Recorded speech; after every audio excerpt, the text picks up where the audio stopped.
दाइ कसरी हो यो खसी? कुन चाहिँ कालो कि सेतो? दुईटैको भन्नु न। अब यो कालो चाहिँ 25 केजीको हो अनि यो सेतो चाहिँ 30 केजीको हो। अब आफै सोच्नु न। 1 2 खसी हो कि डम्बल होइन यो? उही खाते तल राख भनेको। के भयो जोक्दै थिए त म। किन्ने हो कि नै? किन्नी त हो, यो कालो ल्याउनु न त। यसको चाहिँ 32,000 हो। टट जसै किलोको हिसाबले बेच्ने भयो त 1 किलो लगाएर खान्छु नि म। किन्ने हो कि नै? मेरो सेट पुरा भयो। तपाईँ काट्ने कुरा भइरहेको थियो, डर लाग्छ हैन? मलाई मर्न मन छ। किन? मेरो यो अन्तिम जन्म हो, खसी भएर बाँच्ने त्यसैले मर्न मन छ मलाई मान्छे हुनलाई। पैसा लिन गएको कि म। तले कुरा मात्र ठुलो रहेछ। लाउनु त यो पैसा राख्नु, मेरो डाइट भाग्यो। ह्यापी दसैँ। मर्ने कसैलाई रहर हुँदैन। दाइ मेरो खसी लैजाम। लैजानु अहिलेको मान्छेले किनेन, तपाईँले भन्दा महँगोमा लैजानु। अब 1 किलो मासु लिएर आउनु पर्ला जस्तो छ। ओइ जमिन झन्डा पूर्जा खेल्न 20 रुपियाँ मात्र छ कि चङ्गा किन्नलाई? आइज एकचोटि मात्र हानम। एकचोटि हालेपछि हाले गरेर मन लाउँछ कि। ल अङ्कल मेरो पान भाइ। हालिसक्यो मुर्दारले। कति हालिस पैसा? जित्यो भने 2टा चङ्गा आउँछ कि। आइज त पान। सबजनाले केडा खाऊ, म्या केही पनि आएन। डबल मेरो 1000, मेरो 500, मेरो 100, मेरो 20। तपाईँ नखेल भने होइन? जाम अब घरकै चङ्गा उडाम यार। पहिलो बुढी जस्तो दोस्रो हुन्न भनेको यही हो। ल मेरो 2000 आयो, अघिको पैसा निकाल्नु पर्यो नि। 500 लाई पानमै हाल्यो भने जितिन्छ कि? म त लङ्गुरमा हाल्छु। एचपी ल्याउला है फेरि। पुलिस आयो।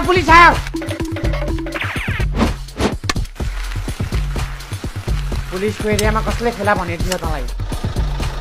गोली खालास, झन्डा पूर्जा, इट्टा पान खेलाउँछस्। सबै भन्न त पर्थेन भो। त चुप लाग। म त अन्धो, हजुर मेरो आँखाले मसँग खेलिरहेछ, मैले अरूलाई कसरी खेलाउन सक्छु? अनि यो ब्यानर कहाँबाट आयो त? यो त परिस्थिति अनुसार बाँच्न खोजेको हजुर। पहिला बोर्डको थियो, अहिले दसैँ भएर हो यस्तो गरेको मैले। ओइ गाडी कुदा। बसले नि चुटिया बनाउन सक्छ यसले। ज्ञानी भएस, चिया पका भन्दा न्यू नखोजेस, बुढोलाई कुच्चोले पशुलाई झै नपिटेस। बुढो र लुडोको गट्टीलाई जति ठटाए त्यति मजा आउँछ। ल बाबु त आइज अब। बाउको 10 लाख छिट्टै फर्काएस। लाउँदिनै म फेरि टिका यस्तो नभन्नु। जुटु परि छैन कि योपालि चुप लाएर लगा। अनि आशीर्वाद त राम्ररी दिनु। ज्ञानी भएस, राम्ररी पढेस, बाउको छाती ठुलो गरेस, बाउ आमा मरेपछि मरेस। कस्तो आशिष हो फेरि यो? अरे यार ठिक त छ त। मर्ने कुरा किन लिएर आउनु भएको? अरे यार जीवनको अन्तिम सत्य भनेकै मृत्यु हो त। दीर्घकालीन आयुको आशीर्वाद दिन्छु त यार। ल टिका लाउन छोड्नु, निधार ठुलो छैन मेरो। ल 1000 रुपियाँ। अरू बेलामा त कहिले दिनुहुन्थेन त टिका लाउँदा छोरी हैनस् भनेर। छोरा भने नि तँ होस्, छोरी भने नि तँ होस्, तँ एउटा त छस्। जा रमाइलो गर साथीसँग। थ्याङ्क यू बाबा। त्यस्तो होइन, धेरै मामाले छोडेर जानु भएको, काठमाडौँ जानु परेर। ए त्यस्तो भयो? हामीलाई चाहिँ टिका लगाइदिनु भयो, अब तपाईँलाई चाहिँ कसले लगाइदिन्छ? ए बुझे। तपाईँलाई टिका लगाइदिने मान्छे आउँदैनन् र आज? नै गाउँ नै जान पर्छ, यहाँ कोही आउँदैनन् आफन्तहरू, समस्या नआइकन। अरे यार आउनु, म लगाइदिन्छु भन्न नि सकेन। यस्तो त छ मेरो छोरा साला कुत्ता। आउनु म लगाइदिन्छु टिका। पुट निधार फुट्नु अगाडि भन्न पर्थेन? सरी बाउ, अर्को दसैँमा भन्छु। ल खुट्टा ढोकेर उठ्छ अब। ल बाँकी माने भइस। अनि दक्षिण? उता हो दक्षिण। पैसा के बुढो? कुकुर तैँले हो मलाई दिने पैसा। कमाएपछि दिन्छु कि अहिलेको लागि त देऊ। ल त नि कमाएपछि देलास, उठ अब। 5 रुपियाँ त देऊ यार। धेरै नबोलिकन उठ त, तँलाई पैसा दिने मान्छे आउँदै हुनुहुन्छ। को आउँदैछ? तेरो ठुल बाउ।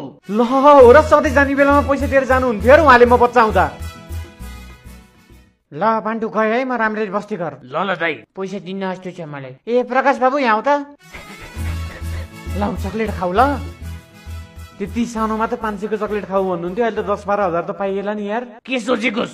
चक्लेट खाने पैसा। ल चक्लेट खाऊ ल। यता दिनु त म किनिदिन्छु यसलाई चक्लेट। त्यो पैसा त सधैँ मैले राख्थेँ त।